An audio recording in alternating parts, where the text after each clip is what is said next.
So now we come to the last section on this topic, which is errors that can occur when we're doing hypothesis testing. And it's important to understand that no statistical method is 100% error-free, nor does it allow us to ever say that we know anything with any certainty. And some people don't like that. That makes them feel uneasy, but that's the real world. When we make decisions using a finite number of observations from the real world, we're going to make errors occasionally. So what can happen with hypothesis tests specifically? Well, notice we gave this example of this person that's on trial, okay? So I said I'm on trial for, capital murder case, right?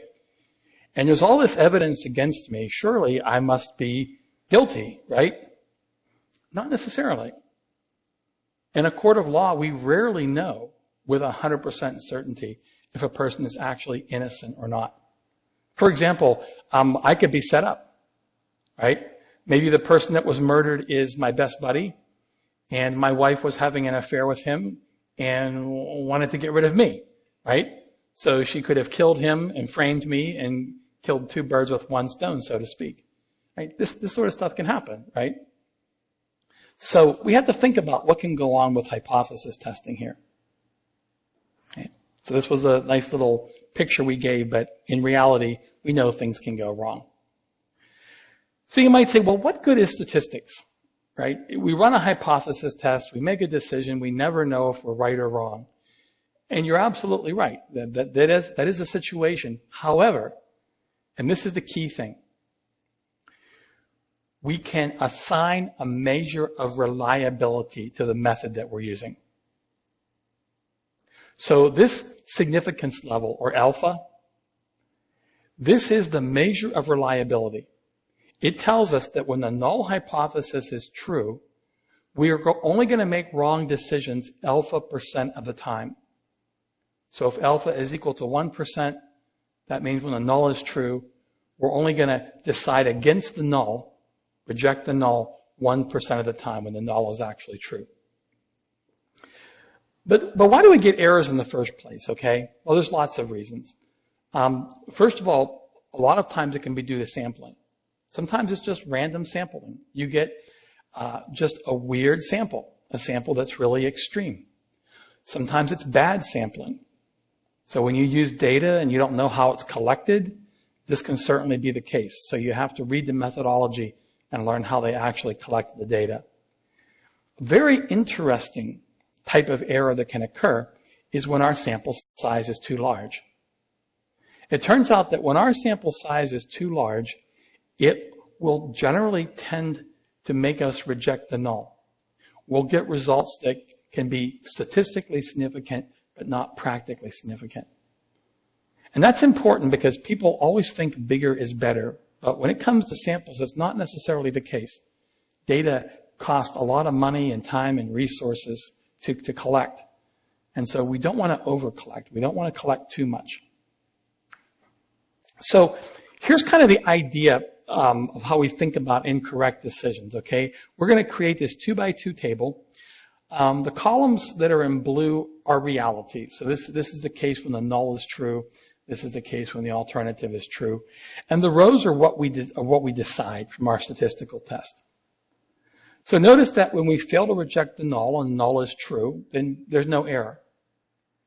But when we fail to reject the null and the alternative is actually true, this is called a type 2 error.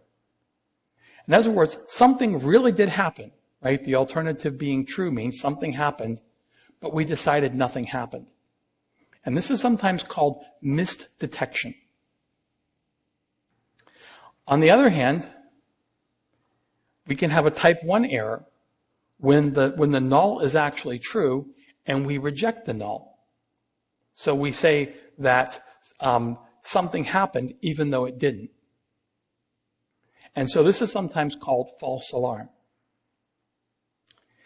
And I want to look at these different types of errors in the context of some commonly occurring problems. So you could consider, for example, a situation where you're running a test for some serious medical condition. And of course, the test can be wrong, like the test for coronavirus can be wrong, right? False positives and false negatives. So the null is that nothing happened. You don't have the condition. So this first column is where you don't have the condition. You're healthy. And this second column is the alternative. Something happened. You do have the condition. And let's think about what can go wrong. So when you do have the condition, but you decide the test is negative, that's a false negative. It's a negative, but it's false. It's wrong. So you have the condition, but the test said you didn't. On the other hand, if you don't have the condition, but the test decides that you do, it comes back positive, that's a false positive. The test comes back positive, but it's false. You don't have the condition, but the test said you did. Which is worse? Well, I would much rather have a false positive than a false negative. So false positive, you go in for cancer screening, right? Doctor comes back and says, the test says you have cancer. But what do? They run more tests. Generally, when they run tests, they run a really low-level, cheap diagnostic test. Then if they think you have it, they run what's called a gold standard test, which is more expensive. But they reserve it for the people who test positive.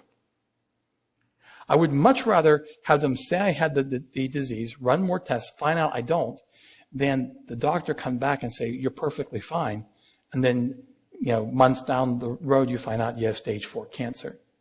So this is a situation where false negatives are actually worse than false positives if the medical condition is really serious.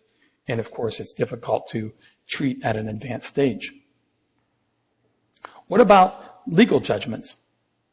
We've talked about this case.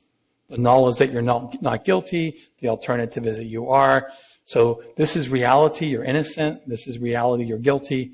This is what the jury comes back with. So a type 2 error means that you're actually guilty, but you go free. Type 1 means you're innocent, but you're convicted. Which is worse? Well, it depends, right? If it's a capital murder trial where you can get a death penalty, it might be worse to convict an innocent person because an innocent person is going to die. But you could just as easily argue that, hey, a person who killed is going to kill again if they're let go, right? So this is a sort of situation where there is no answer, right? Some people say you have to crack a few eggs to make an omelet, right? And other people say, it's terrible to kill even one person. And again, that's a kind of subjective decision. What about in business? Okay.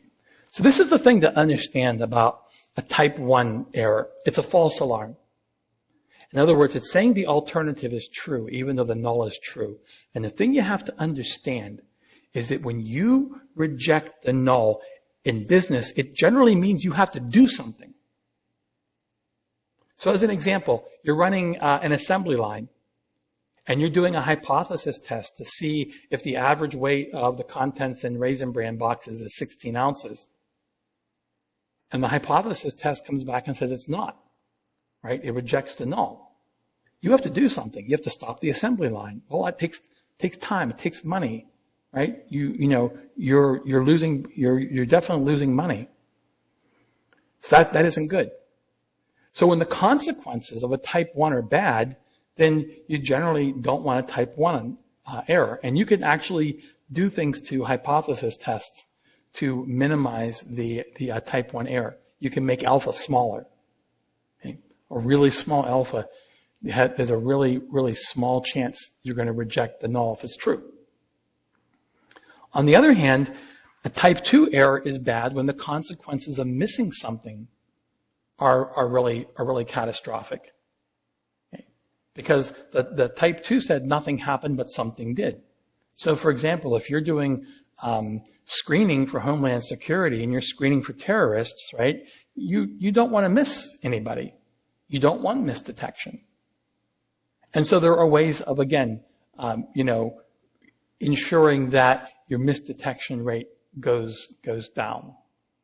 So these are things to think about, and if you do more statistics, you'll kind of get into these issues. You'll talk about what's called the power of a statistical test, and that addresses this type 2 error. Whereas the type 1 is naturally addressed by alpha. You simply adjust alpha. But type 2 is a little more involved. All right, that's all for hypothesis tests. Next week, we're going to basically repeat the same procedure, but instead of categorical variables, we're going to do quantitative, which means that instead of testing proportions, we're going to be testing means. So stay tuned.